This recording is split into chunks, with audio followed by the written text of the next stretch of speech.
Hi everyone, this is Sarfraz from Aristotle Prep, and we are looking at passage 8 from the OG 13 RC chapter. This has questions 31 to 36. As always, we will first read the entire passage and I'll try to understand it and explain it the way I would have had I been doing it, and then we will go to the questions one by one.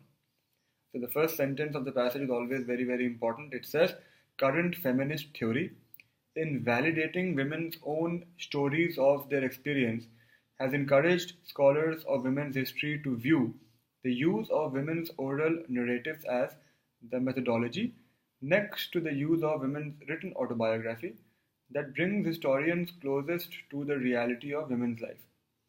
So current feminist theory has encouraged scholars of women's history to view the use of women's oral narratives as the methodology next to written autobiography. So the first sentence basically tells me it will be a passage about feminist theory, and that feminist theory is suggesting researchers of women's history to use oral narratives after written autobiography as a source of information. Something like that. Such narratives, unlike most standard histories, represent experience from the perspective of women. So now it's giving me a benefit of those oral narratives and also comparing them with standard histories.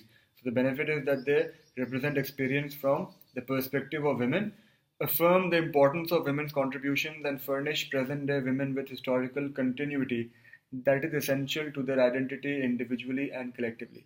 I did not really understand all that, and I am not reading it again because I've understood that this sentence, the entire sentence, is basically giving me a benefit of using oral narratives.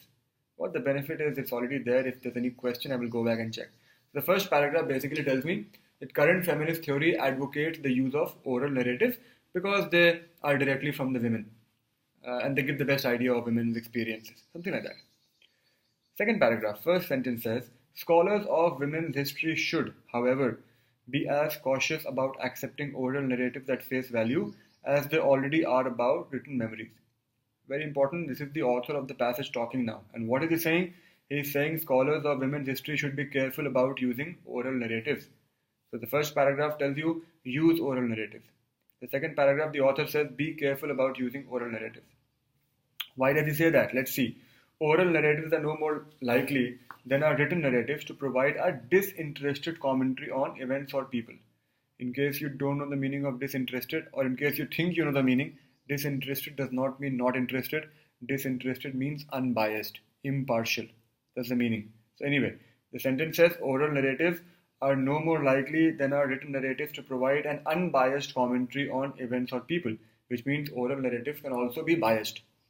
Moreover, the stories people tell to explain themselves are shaped by the narrative devices and storytelling conventions, as well as by other cultural and historical factors in ways that the storytellers may be unaware of. It goes on to say that, again, there are some biases which might have crept in, which even the storyteller may not even know about them.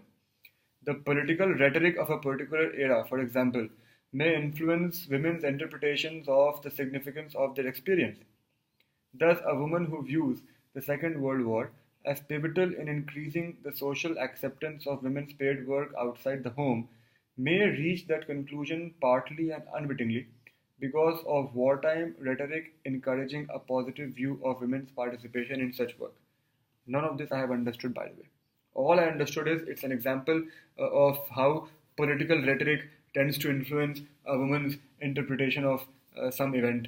But the entire second paragraph, see, what I gathered is the entire second paragraph, the author is basically cautioning scholars of women's history from getting carried away in the use of oral narratives because the oral narratives could also be biased.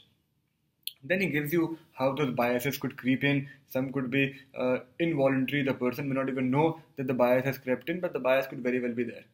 Now, as I said, I did not really understand exactly what was political rhetoric and the example. If there's any question, I will go back and read it. But overall, the passage says in the first paragraph that current feminist theory advocates the use of oral narratives. In the second paragraph, the author of the passage is cautioning against getting carried away in the use of oral narratives. One should be skeptical or cautious. So this is not a neutral passage because the author definitely has an agenda.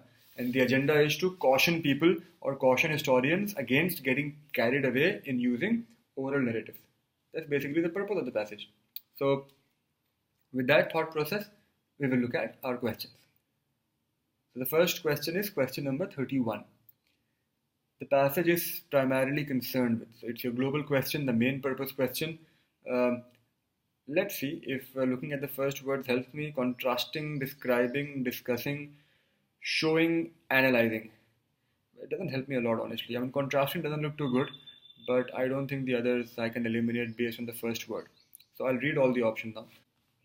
A says, contrasting the benefits of one methodology with the benefits of other is absolutely wrong. Because there is nothing being contrasted. Benefits of two methodologies are not there, only of one methodology is there, which is oral narrative. B says, describing the historical origins and inherent drawbacks of a particular methodology, which is a very popular answer but absolutely wrong, because one, the historical origins are never discussed, and neither are the inherent drawbacks. I mean, it's just cautioning. It's not saying these are problems with it. And origin is anyway totally wrong. So B is out. C says, discussing the appeal of a particular methodology and some concerns about its use. That's very, very good. The first paragraph talks about the appeal. The second talks about the concern. C should be the answer to the question. D says, showing that some historians' adoption of a particular methodology has led to criticism of recent historical scholarship is absolutely outside the scope of the passage. E says, analyzing the influence of current feminist views on women's interpretations of their experience is absolutely wrong. Nowhere in the passage is all this happening. So C definitely is summarizing the passage best. That should be the answer to the question.